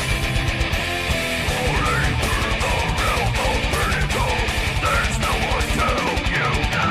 Standing in this light of suffering, falling empty and hollow.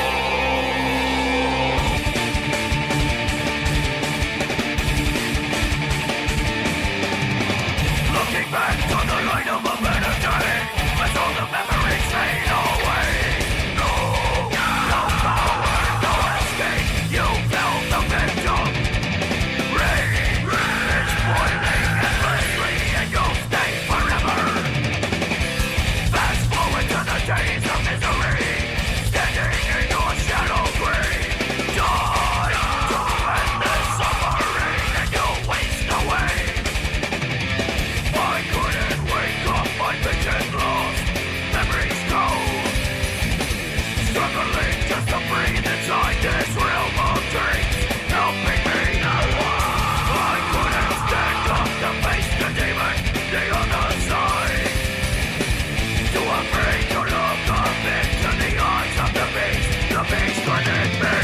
Coward, suffer, torment, falling into the empty shadow, helpless. Coward, suffer, torment, falling into the empty shadow, helpless. Victim in our soul. Yeah! Fucking now I want to smash everything. Thank you.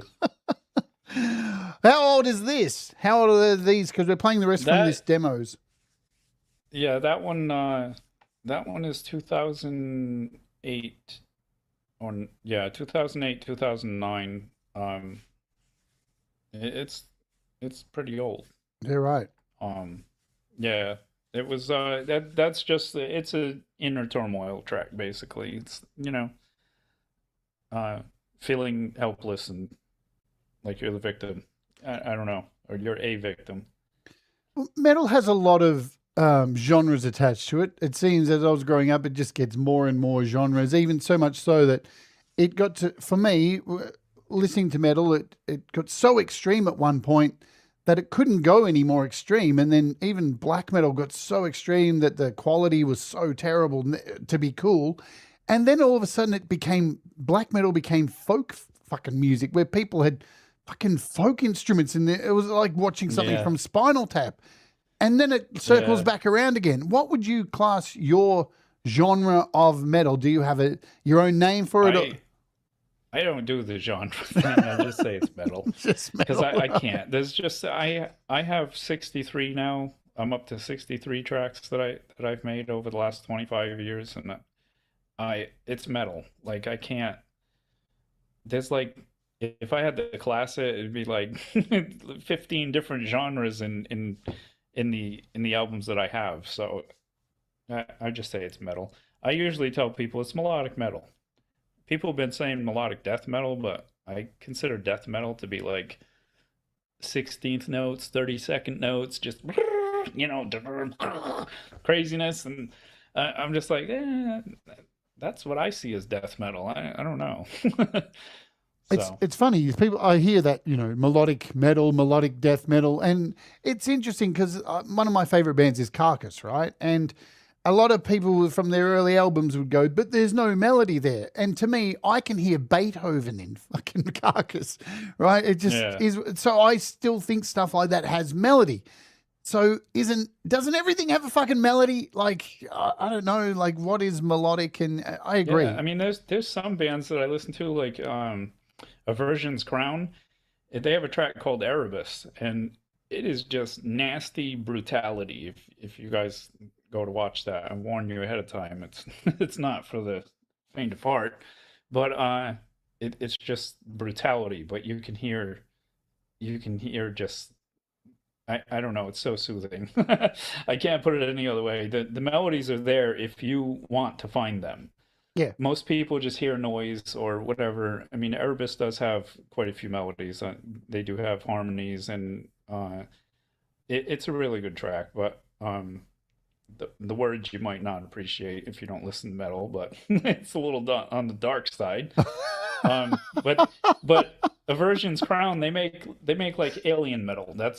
That's what people were calling it when they first started coming out, because they're doing like, prophecies and aliens coming and what they would do to humanity, and that's the kind of theme they go with, or they were going with. I haven't listened to them in quite a while, but Erebus was just a track that I was like, holy shit.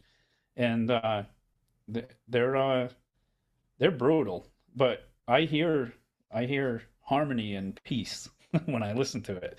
And everybody gets something different, but I could also listen to, Moonlight Sonata over here and appreciate that. So it's not like I love metal, but I only love metal for the complexity of it. And when I listen to vocals, I'm not listening to what they're saying. I'm listening to the patterns they're using in the track, how long they're sustaining notes, how deep they're going with their voice, the percussiveness of their timing with the guitars and the drums. That's what I'm listening to. I listen to Behemoth, and don't quote me on this, but I think he's Satanist, and the lead singer is, or maybe the whole band, I don't know. But when I listen to them, I don't care what the topic is. I'm listening to what they're doing, and I'll listen to Behemoth, and at the same time, I'll go listen to Britney Spears because she could sing back in the day. Yeah. But it's, you get I can get something out of anything music. Even, I don't even like country, but there are some country tracks I'll listen to and be like, wow, that's a good track. There's some things that some of the community plays, and I'm like, it's not really my thing, but it sounds cool. Everybody's got something that somebody's not going to like. And, a lot of my stuff is metal, and a lot of people don't like it, and that's okay because I like it and I don't care.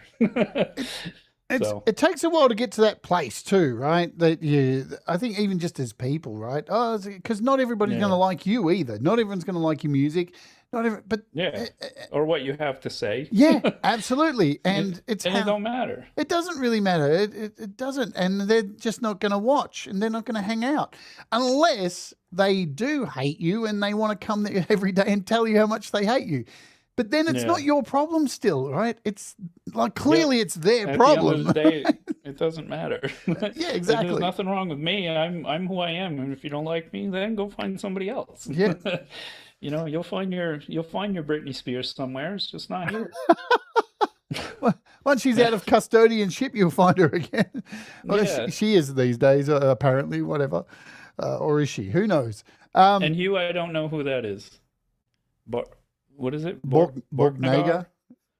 Man, Bucknagger? the names just get I have no so idea. more brutal and so harder to read. And then you've got the logo too, and you go, well, now I can't understand what Yeah, the some of name them is. it's like, what is Yeah. even there? I gotta spend an hour, decrypting it with my hieroglyphs book, and you know, There's this channel I follow on YouTube, and their whole thing is just the most extreme bands in the world. And yeah. I find nearly every artist who they play has a song about eating shit.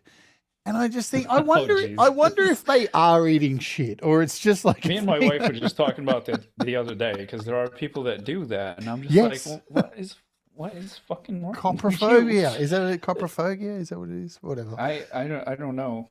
It's funny, we were just literally talking about that. Look, But yeah, that's- Autopsy was one of those bands too. They had an album called Shit Fun, and the album cover was a Yeah. guy with a turd in his mouth. And fucking hey, I forgot who that other band was. The really nasty, heavy band, but it was a joke. Not Cannibal Corpse, but the other. It was like mutilating babies, and when but it was all jokes. They did it as a joke. well, but it's people got to took be it a joke, seriously, right? And their band blew up, and they're like, wait, what? Yeah, I forgot who they were. Well, look at Anal Cunt. There's so many bands out there, and people see the name and it's Anal Cunt. That's so shocking. Yeah, and you see the it's song, instant turn off for people. Yeah, but the songs are so ridiculous. They're not taking themselves seriously. Like it's, they got songs about this guy Fred's a wanker, and the, Yeah. and the titles are so ridiculous. I think one of the titles is I kicked a pregnant woman in the stomach. And you just go, well, anybody who's seeing that and going, you know what, that's pitchforks. It's like, come on, man. You got to know when shit's not serious, right? Yeah, you got to be able to take the joke. Yeah. Otherwise, you're the only one in the room who doesn't get it. Discernment, come on, something that we don't seem to have these days. Look, I love, I want to touch back on this before we play, because we've got a couple more songs to play. I love this whole concept of, g'day Dwight Bailey, and I think Les Nagy and Joe and Barry Glenn and people like Infinite that. Annihilator, that's who it is, Dustin. Yes. Infinite Annihilator, right. What a great name. What a great name. Oh, Jesus. That's so brutal. That's exactly who it was. Yeah. Like my band, Filthy Maggoty Cunt, we have songs about eating shit as well, and it's ridiculous. Like, there's a song, we have a song called The Sadistic Seagull Fucker.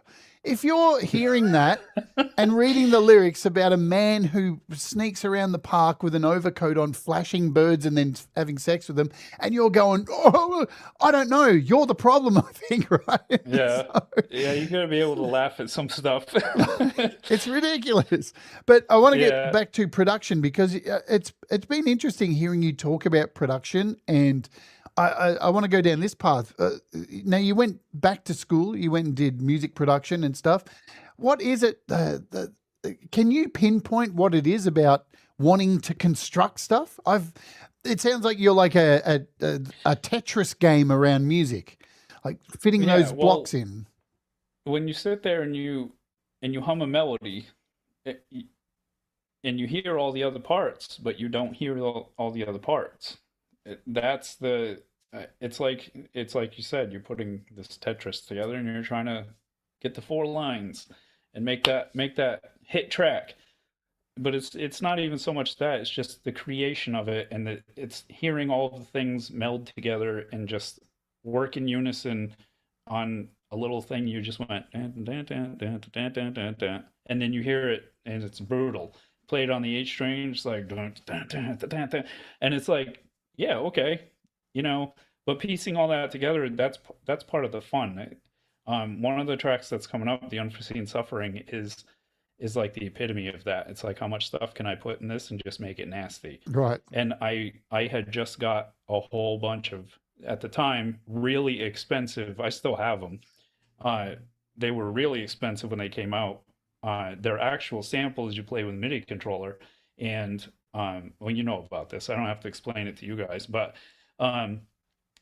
it's a full orchestra. Like I literally have hundreds of thousands of sounds in my computer.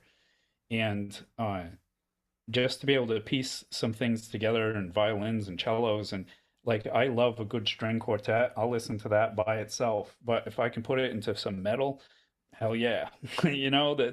it just melds together so well. And it's like, when you can put a whole bunch of different elements, even if it's rap. I've made some hip hop tracks. I haven't made any country.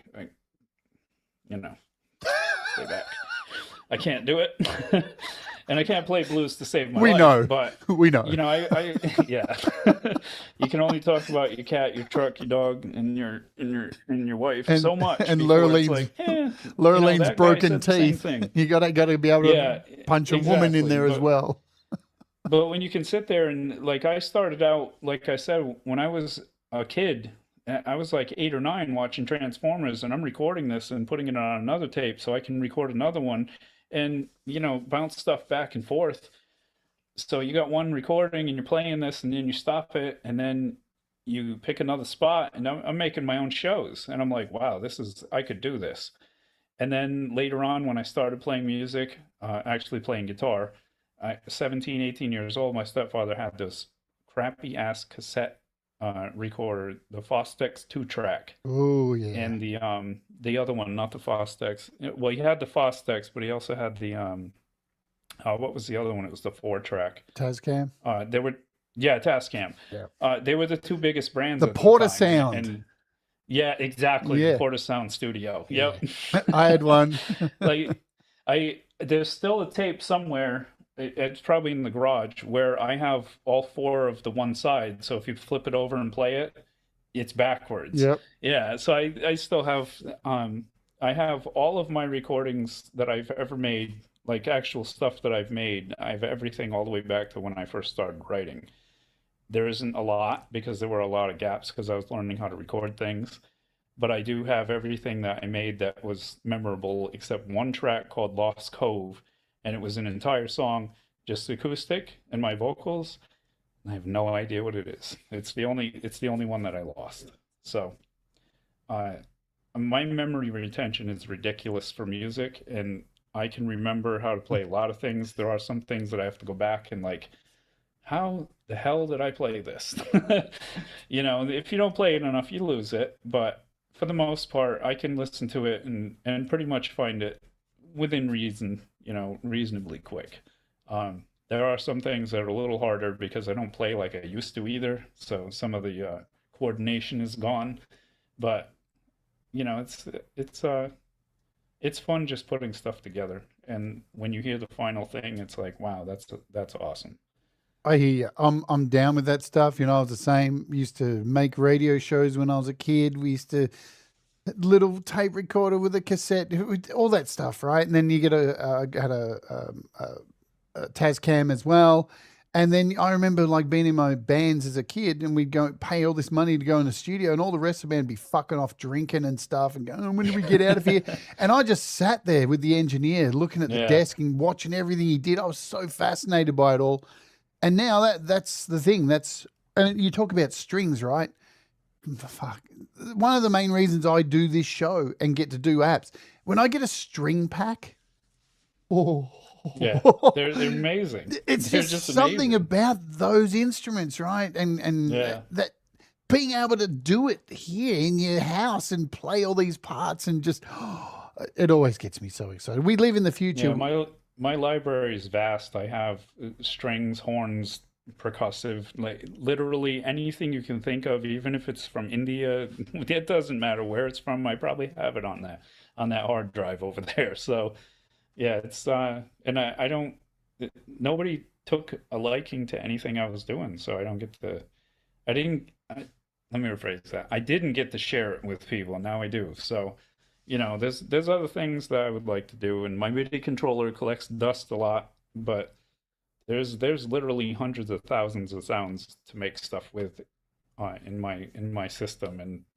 that's we'll be exciting. The dust off at some point. You know, I watch you guys and you're doing the app things, and everybody's like, "Wow, this is so cool." Where the fuck were all those people when I was doing that stuff? You know? Yeah. It's like, wow, because I have a ridiculous amount of stuff. I've been doing this for 30 years, and I've bought stuff all along the way up until now, and I still have it. So it's I might start doing some check this out and just open up one of the plugins and be like, this is what this can do.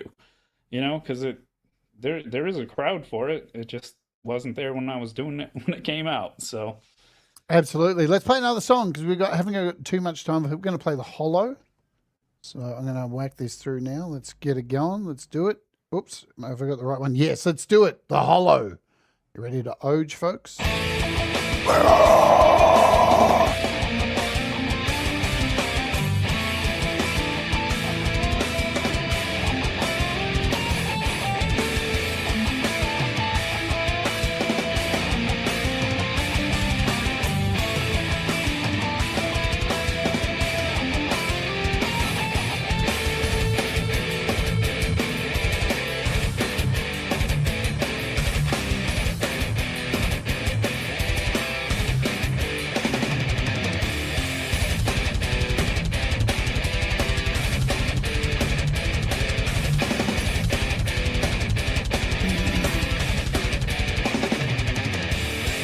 I'll watch the world fall through the hollow.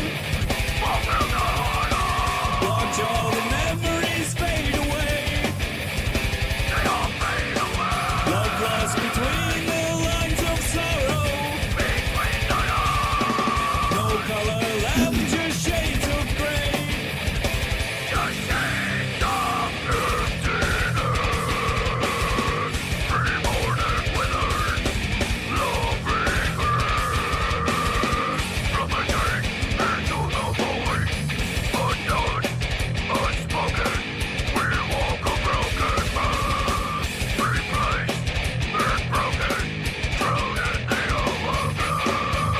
I'll bring my hope into tomorrow. Love may return another day. Our faith decides the path we follow. But I'm left behind and left betrayed.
I'm torn between, I've gone astray. I'm left behind and left betrayed again. I've lost my mind in disbelief. Will I return or will it set me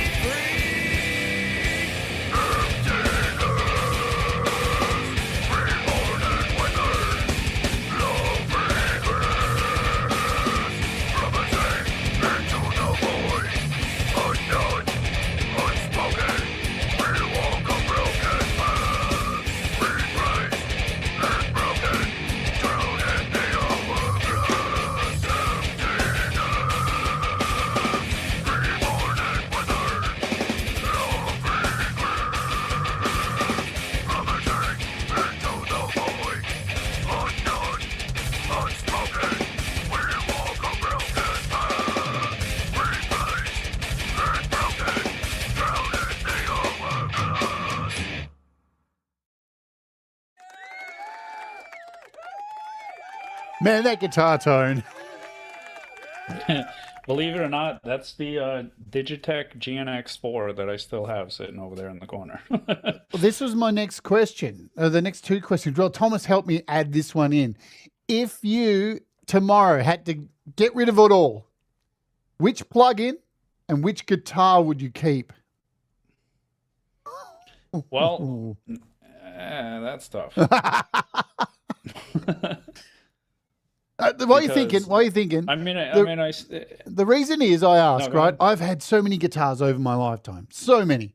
And even now, I got heaps. I got 13 guitars all up, right? But it wasn't until last year when I bought this thing. This thing changed me. This one guitar, right? I've never had a guitar that sounds good. I've never had one that changed me, that I want to play every day. And it sits right next to me every day. I've never had that. And you know, that's a lot of years. I'm 53. I've been playing guitar, you know, fucking 45 years. It's why I ask, right? Anyway. Well, it would be my BC Rich Prophecy 7, which is because that's that's the machine. It's a nice guitar. That's the it is. It's mean. I put the gold hardware on it. It cost me a fortune because just these saddles in the Evertune, they're $50 a piece. Right. And I was like, it's got to be gold. Because black is boring when it's on everything. It's true. But I could play anything on that. It could be mellow stuff. It could be clean stuff. As far as the plug-in, though, that's tough because guitarist for metal. All right, well, all right, a guitar one and we'll give you three: a guitar, an orchestra, and a drums. The East-West Platinum Orchestra, right? Because that has all the strings, everything. That guitar, and I would use the Nolly plugin because I could get a metal tone out of that. Because Nolly has everything. If that's all I could have. What about a DAW? What's your current DAW that you use? Because you've obviously used a whole bunch of them. I use Logic Pro because it's just so fast for me. I learned a lot about it when I was going to school, and I had never used it. I was using Reaper and Music Studio from Magix. It's a stripped down version of Samplitude, and then I went up to Samplitude, moved on to Reaper, and then found out about Logic Pro. I've used Pro Tools almost the entire time, but I don't really care for it because it's too much work. It is, isn't it? And but it does make it. I can make stuff sound really good in Pro Tools.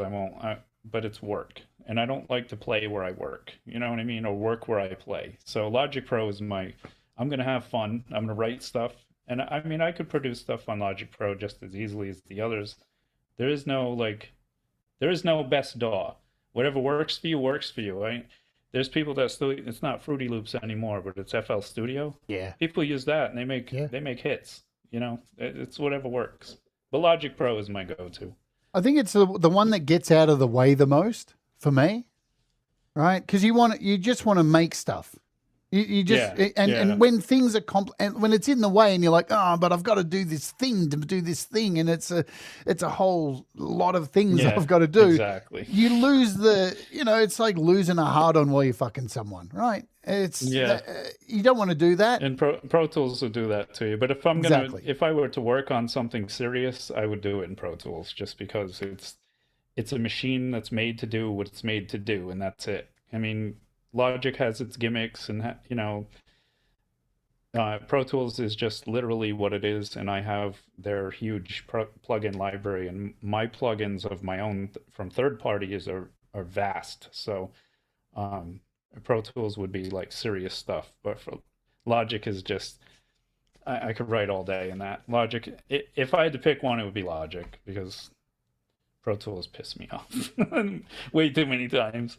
Yeah, I worked with Pro Tools for a long time, and Logic's so much easier, right? Yeah, it is, and it's way more fun. I think it's why a lot of people use GarageBand on iOS still. I mean, it's not full of all that stuff. It's not full of all the bangs and whistles, but I see a lot of people make music easily. And if that's I think, that you want to have as many no obstacles, as least obstacles in the way to create stuff, or you end up getting frustrated. The only thing you need to look at when you're looking at stuff like that is, are you having fun? Yes. End of story. There's nothing else. If you're having fun, you go with what you go with. That's it. And don't listen to anybody else either. They're going to be like, oh, you could use this or you could use that. Fuck it. I agree. Just do what you do. So, I think what we're going to get is continued streams from you, I'm assuming. Do you have like a plan to put out an album because you're constantly like recording stuff. I see you doing it all the time on your streams. I am redoing my entire library because everything you guys are listening to on my streams are scratch tracks. Right. They're just, I recorded them out of what I've lost or deleted to play them on stream live. I do have some of the original sessions, but those as well were scratch tracks because I know I don't push to put music out. And I may at some point, but right now it's just I want to clean them up, make them good, and we're getting there. It's going to be a process, but I have no aspirations to do really. I not nothing, nothing. I'm just going to play. If I'm having fun, I'm having fun. The $20 million question is now you're embedded in this community, right? You're like the furniture, so you're around. It's just is what it is, right? And I'm like that old crusty sofa. that's it. I see you and I take a seat and I relax. But are you open? Because I'm sure people are wondering. Are you open to collaborate with people? Of course. The only thing with that is like when I make my tracks, like if somebody wanted to do something like that, I hate responding with this because it always comes off as like, oh, he's all about himself.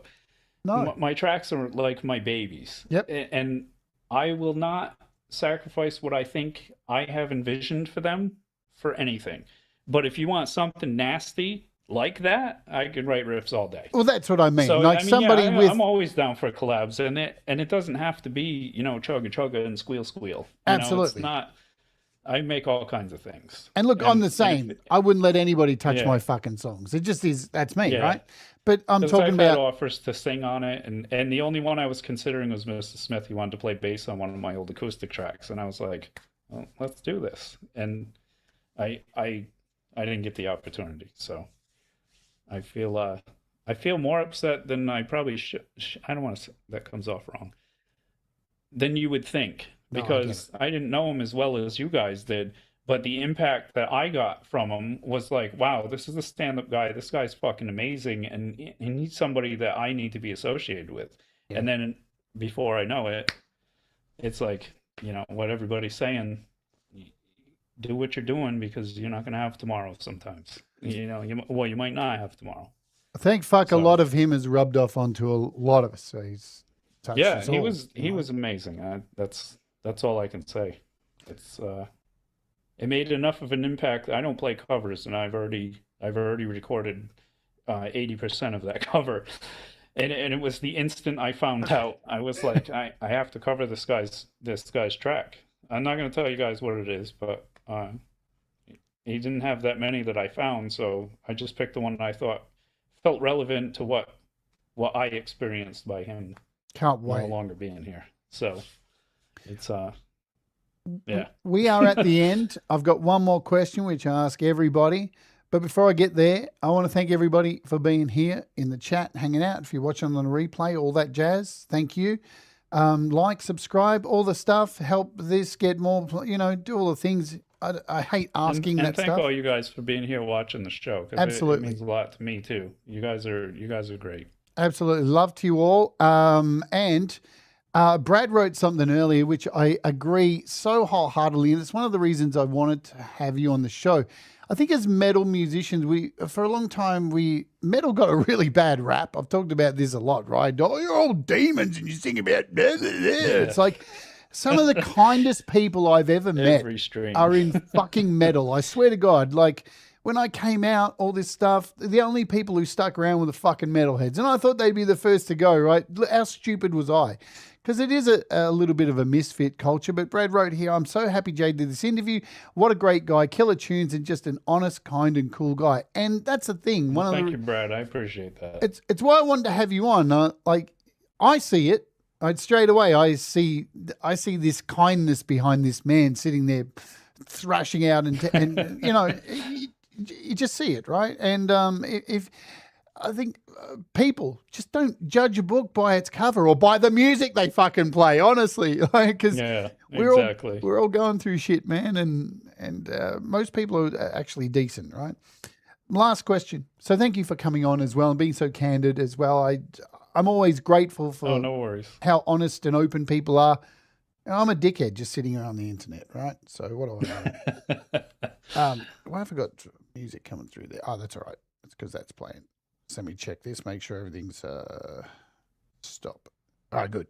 Last question I ask everybody. If somebody was considering becoming creative, no matter what it is, art, music, whatever, when would you suggest is the best time for them to start? Right before you thought about it. Yeah!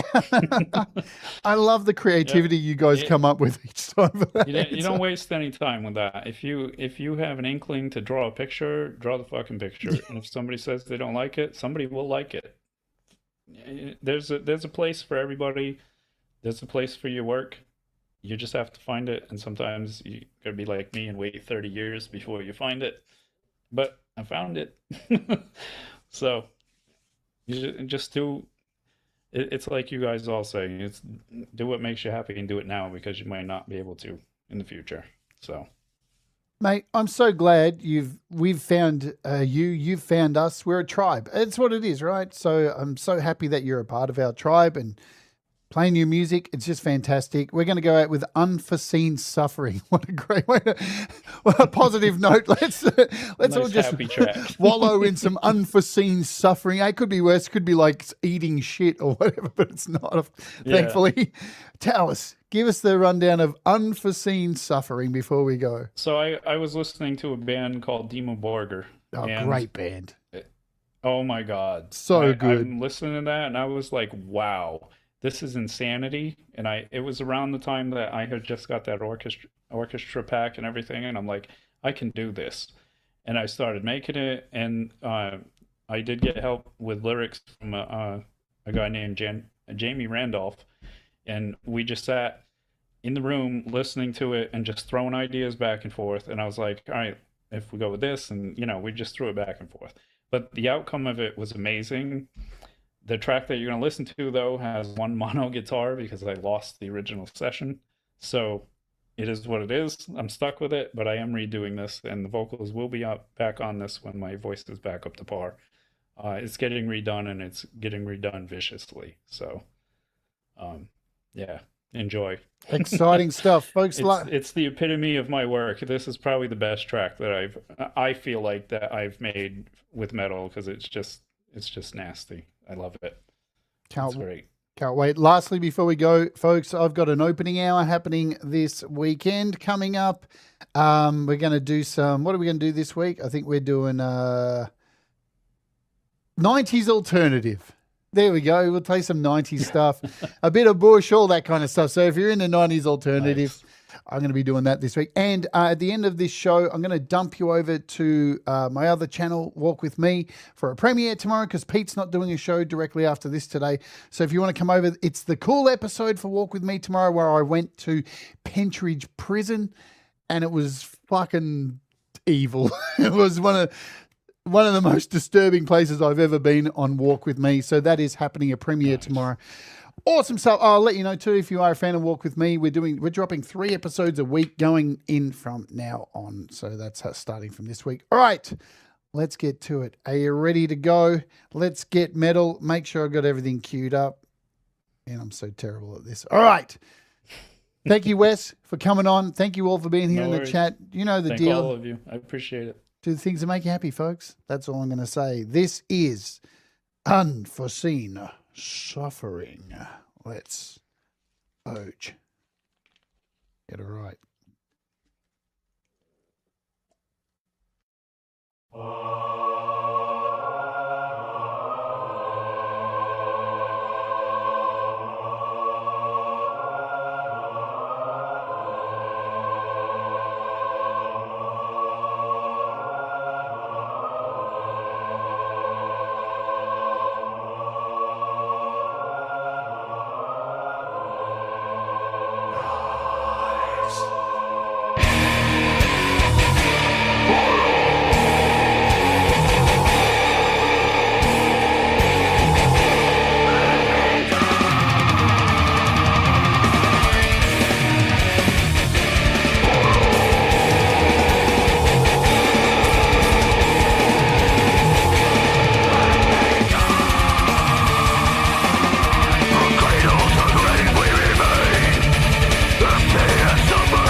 destroy.